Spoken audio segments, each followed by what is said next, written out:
to 6-10 in these situations. He just sat down with the media. Doc, just what went wrong in the third quarter there when Boston hit you with an avalanche? I actually thought it started in the second. I thought we were playing so well. We trusted him, the ball was moving. And then we had those, I think it was 3 or 4 turnovers in a row. One was a flagrant, and that I think Joe turned it over. Then James had a layup that the ball kind of slipped out of his hand. That led to a flagrant. I think we go up 10 on that. And after that, we never played right again. And then is that what caused the struggles to Joel and James, as you just didn't play well, or play right, I should say? No, I thought they played right, overall, but we didn't play well, Doug, was there anything specifically with James and Joel that forced them to kind of struggle, shooting the ball today? Give Boston credit, They played hard. They played great D overall. I thought we had opportunities. I thought we had the ball in the right places a lot tonight. Even not only just those two, I thought even when we swung it, guys had great shots, I don't know what else we could have done. So. Doc, the last 2 games, James didn't seem to play as aggressively as he played in games 1 and 4. Yeah. Was it something they did, or was it something I gotta James say this. allowed them to I thought do? James, I thought James came to play. I really did. I thought he was trying to see the game. I thought he played downhill a lot. Where he passed the ball was the right decisions tonight, and we didn't get anything out of it. I get it. James, Joe, me, I know we got a point somewhere, right? But I just thought, James in particular, I thought he was trying to do the right things tonight. I really did. That said, the big 3, James, Joe, and you. Yeah.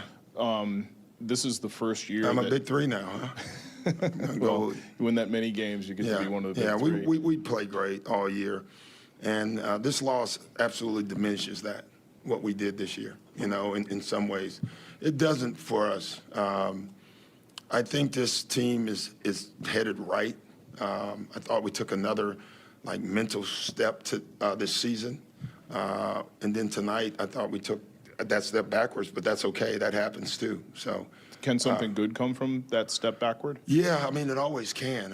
I say it every year. One team wins. It's not going to be us this year, and that was our goal. Coach, they ran a lot of pick and roll at Joel today. You have a reason why you weren't able to defend that very well? Yeah, we didn't handle it very well. It's the same coverages that we've been in all year, in all series, and we've been very effective at it. They didn't do it early. They did it more in the second half. Listen, I thought there was fatigue on our end, and I thought that hurt us, but they were effective in everything they did.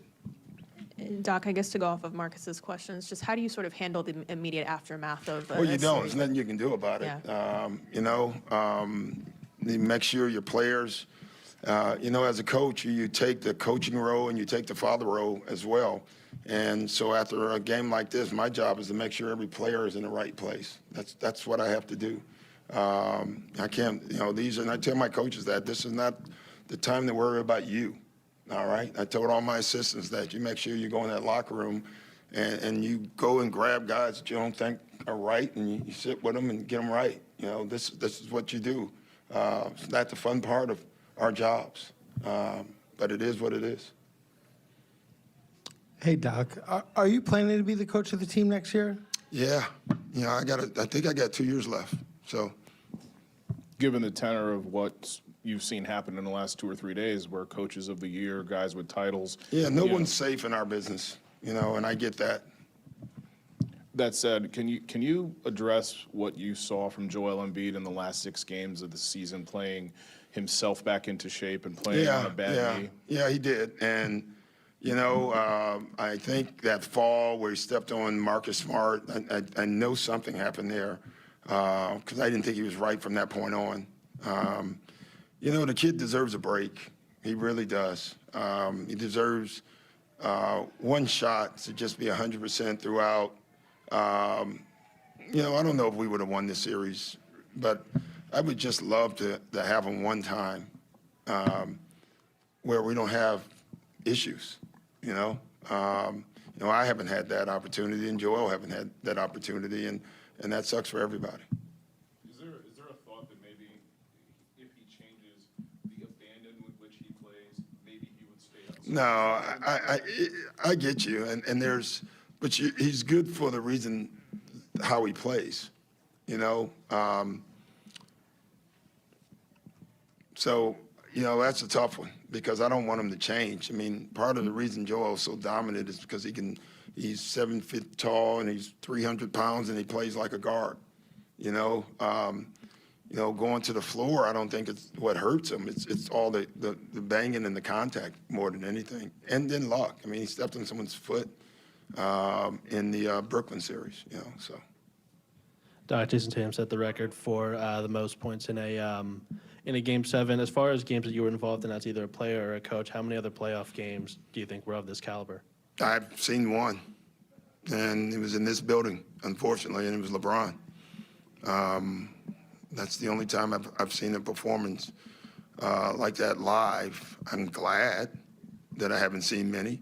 But, yeah, I've seen one, and Tatum was not only unbelievable, he played just hard defensively, and he didn't take a lot of bad shots. I thought he got him in rhythm, and he played great overall tonight.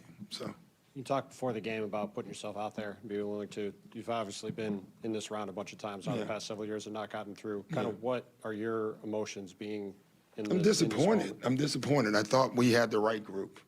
I really did. And I knew, it's funny. I look out and you talk about keeping receipts sometimes, you know what I mean? I don't think a person in this room picked the Sixers, not one. But we did. And we chose to believe that we could win anyway. And we almost pulled it off. Game 6 will be something we'll think about. Game 7 will be something we think about. But as far as our guys fight against everybody who picked against us, they didn't care. They thought they could still win this series.